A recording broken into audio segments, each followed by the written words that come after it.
What if there was a safe space for you to explore artificial intelligence? What if there was a team of friendly professionals waiting to help you examine what you can do with AI in your courses? Welcome to the world of what if.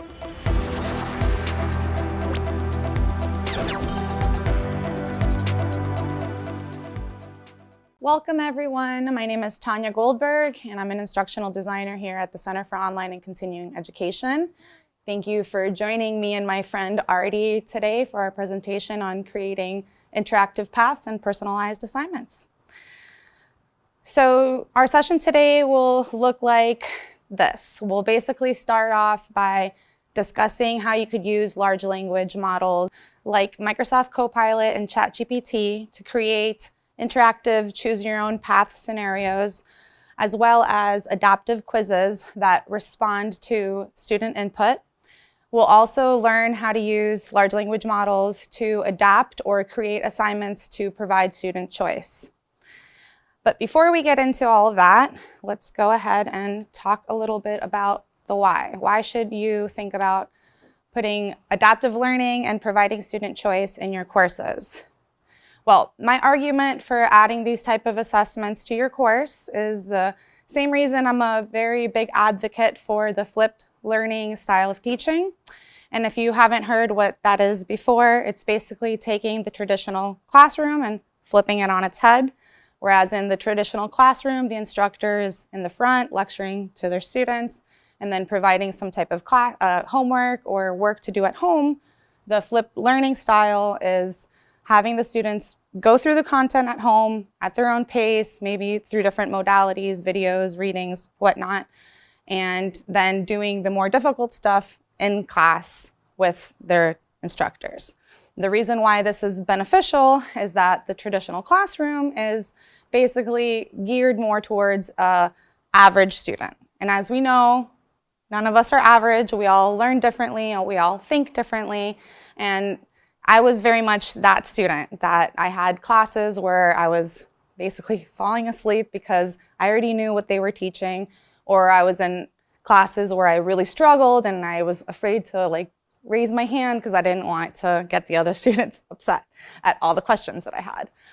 And so that's why the flipped learning style is really great, but also why this adaptive learning and providing student choice is a really great way to meet students where they're at.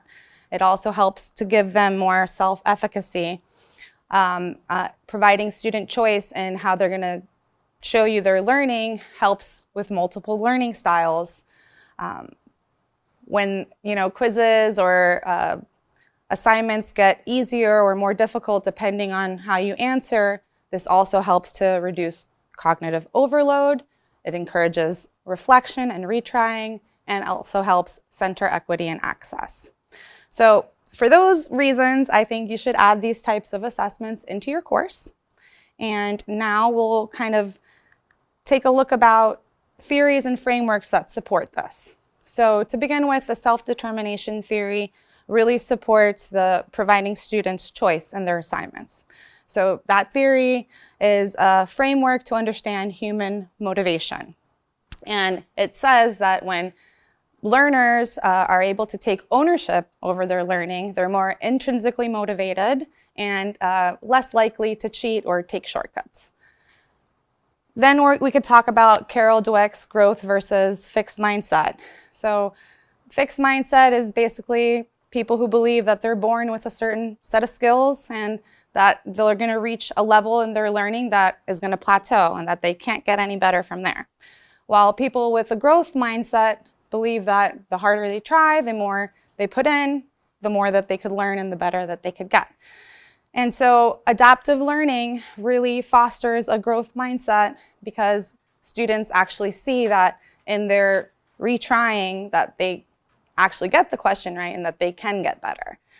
And finally, both of these types of assessments really support universal design for learning, which is teaching framework that basically says to design your curriculum, your lesson plan for all the different types of learners. As I stated earlier, not everybody learns the same. Some people are visual learners, some people are auditory learners. And so to provide student choice and how they're going to prove to you they're learning, or giving them assessments that get a little easier if they need it, or a little more challenging if they like it, also supports this type of framework or theory. All right, so now we talked about the why. Now let's talk about how you could implement this in your course. So I don't know if you guys have ever read one of those choose your adventure stories where basically you get to a certain part in the chapter, or you finish the chapter and then you have 2 decision points or 3 decision points. And depending on what you choose, the story ends in different ways. So this is similar to what we're talking about when we're talking about creating these branching simulations or scenarios. So the way you want to do this is you're going to want to use a large language model like ChatGPT or Microsoft Copilot to begin the conversation. Maybe you're going to put in a prompt. I have some example prompts that I'll show you a little bit later. And basically ask it that you want a branching simulation on this topic with however many branching points and options and feedback. And then once you get that output, it's probably many different ways that you could implement it, but today I'll show you 2 different ways. It's going to be in the form of Canvas discussion boards or Google Forms. Okay, and so to begin with, here's my example scenario prompt. Let's create a choose your own adventure for a first-year nursing student responding to a patient with chest pain. Include 2 to 3 decision points with 2 to 3 choices each, realistic consequences, and final feedback at the end. Okay, so I'm going to show you, I took this exact prompt and I put it into ChatGPT. I'm going to show you the output that I got. So I actually added this example prompt into ChatGPT twice because I asked it to format it for me in 2 different ways. The first way was a Canvas discussion board, and the second way was for a Google form. Since I'm going to show you the Google form first, I'll show you how that output came out first, and then I'll show you for a Canvas discussion board. Google form layout. So here's the title that it provided me. It gave me a little description to put at the top of my form, a little bit of instructions, and then this is like the intro to the scenario. So you're on a medical surgical unit completing your first clinical rotation. You're checking vital signs when Mr. Thompson, a 68-year-old patient admitted for lightheadedness, tells you, "I'm suddenly feeling a pressure in my chest, like someone's sitting on me." Your nurse preceptor is down the hall assisting another patient. And then the first decision point is, what do they do? It gives them 3 decision points, and then it explains how to set up the branching logic within the Google form. So depending on how they answer, there's going to be some feedback provided, and then it explains how to branch your Google form here. So if they choose A to call the rapid response team, it'll lead them to section 3A, and I'll show you how that works right now in a Google form. So here is that exact scenario that I just showed the output for. I went ahead and took that and put it into a Google form. So here's the little intro at the top. All right, so let's pretend this is my first question. It gives them a little bit of information here, and it gives them these decision points, right? So depending on if they choose A, B, or C, they're going to be led to a different section. So maybe they chose the correct one and it tells them they did great, or here they acted but they missed a step. So it gives them a little bit of feedback of what they should have done, and then explains asks them what did they learn from the experience, and if they could go back to the first decision point, what they would do next. All right, so that's just a short example of that output. Now I want to show you how you would actually create it if you were doing this for your own course or for your own output. So basically you're going to go to a blank Google form. Here I've already added in some sections and chosen to make it a go to section based on answer. But the way to do that, if you wanted to add multiple sections, for this one I think I only have 3 sections. Maybe your branching scenario has 10 decision points, so you need a lot of sections. The way you do that is you're just going to click this little icon here to add in a section.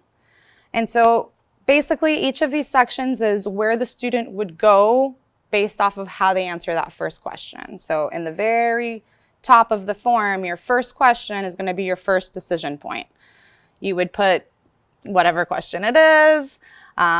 Maybe this is like a content depth exploration quiz where you're allowing your students to either go more deep into the content because they already know about it, or just start with the basics. So maybe the first question is, I don't know, this topic is biodiversity, and their two options is like, I already know about biodiversity, so they go into the more challenging. Second question could be, I don't know anything about biodiversity, so they start with the basics, right? And so those would be like option 1 and 2. Once you have all of your questions in your different sections, what you want to do is you want to make sure that you select this go to section based on answer. And you'll do that by clicking this little more options button at the bottom and then select that. Once you select that, it brings up these little drop downs. And so depending on how many sections you have, the drop down will be small or very large. And so I definitely recommend to title your sections according to your branching scenario, because if not, it could get really messy.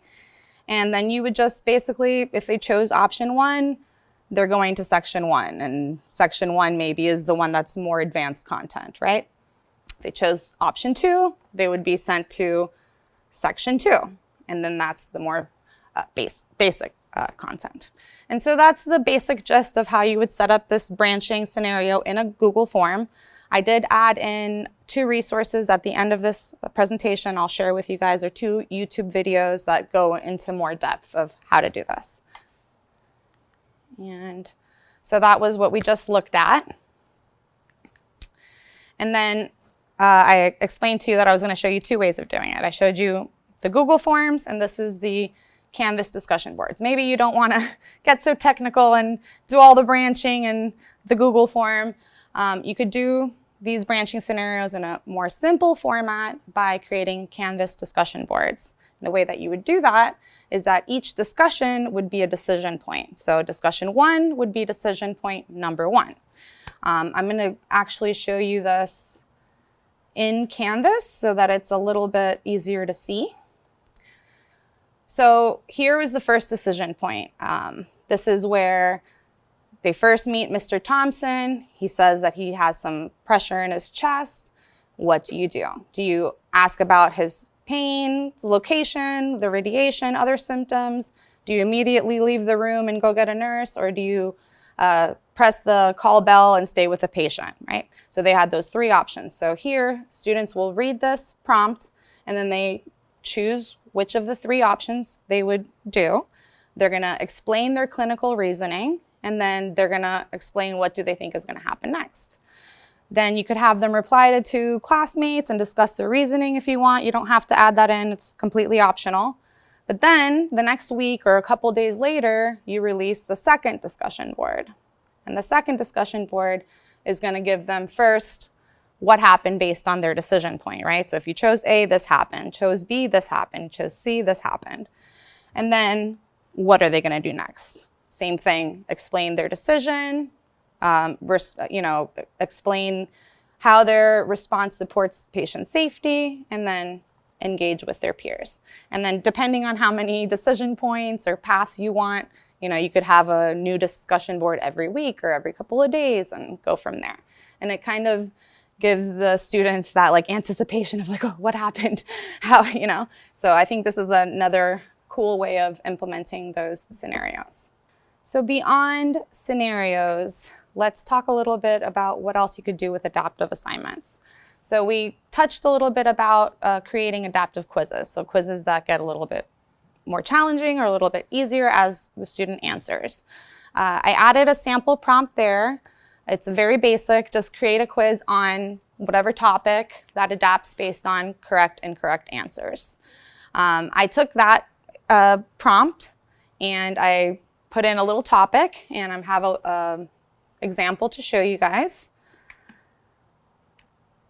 So basically, I just asked it, my topic was biology, and then ChatGPT decided it was going to go with photosynthesis basics. and it actually popped out the questions with the answers and some feedback for each one of these decision points. And so I'm just going to show you an example of the quiz. So first question, what is the powerhouse of a cell? If they choose correctly, they're going to go, oh, sorry, I have to say that it's me. They'll go to an advanced question section. If they choose incorrectly, they're going to go to a review and retry section. And so again, depending on how many questions you have in your quiz, or how advanced or how basic you want to get, it depends on how many sections you would add to this. Same logic as what we just saw before.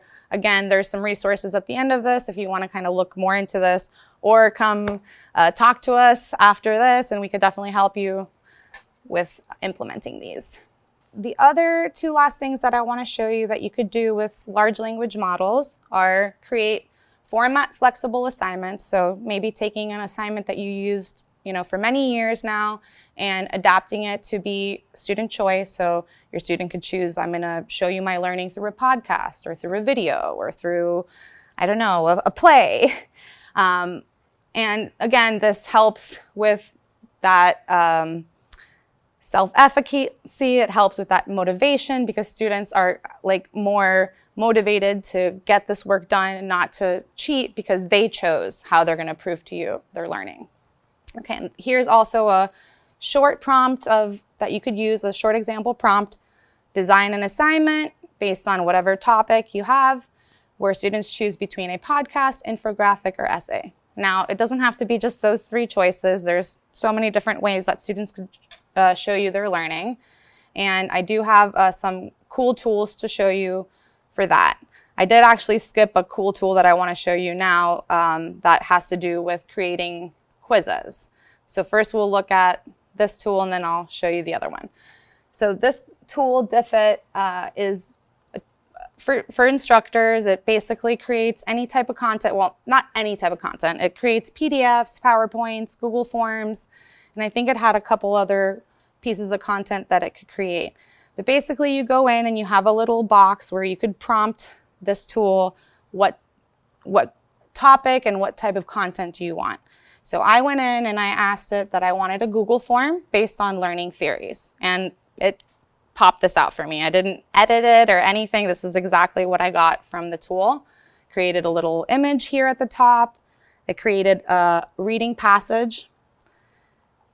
It created some summary, some key vocabulary words, and at the very end, it actually did some multiple choice questions and some essay questions. So if you're wanting to create one of these adaptive quizzes and you kind of want to get a head start, you could use this tool and adapt it to one of those adaptive quizzes. Okay. And this was what we were just discussing about the example format flexible assignments. The tool that I wanted to show you that has to do with this is this Magic School AI. So this Magic School AI has a GPT within it that you could go and let it know what topic that you're teaching or that you have your assignment in, and it'll give you a whole list of different ways that students could submit or show their learning. So I went here and I asked it to give me different ideas for an assignment on exploring the impact of social media on society, and it gave me like 10 different ways that students could prove their learning. And so you could go here first, get your ideas, and then use the prompt that I had shown on the previous slide to say that you want the students to choose between whatever one of the ones that you chose that the tool gave you, right? Here it's a podcast, infographic, or essay. So I took this exact prompt again and I popped it into ChatGPT, and this is what it gave me. I didn't recreate this in Canvas for y'all, so I'm just going to show you the output.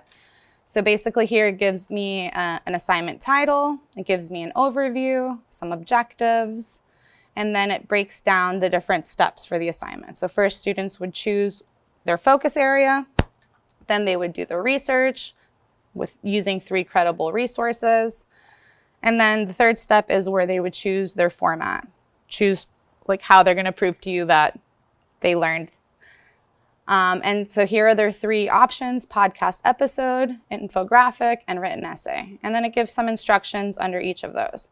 So, and it also provides a short rubric, not many details, but a good start, and then some submission instructions. So I just thought this was a really great start to create assignments and to give your students choice in their learning.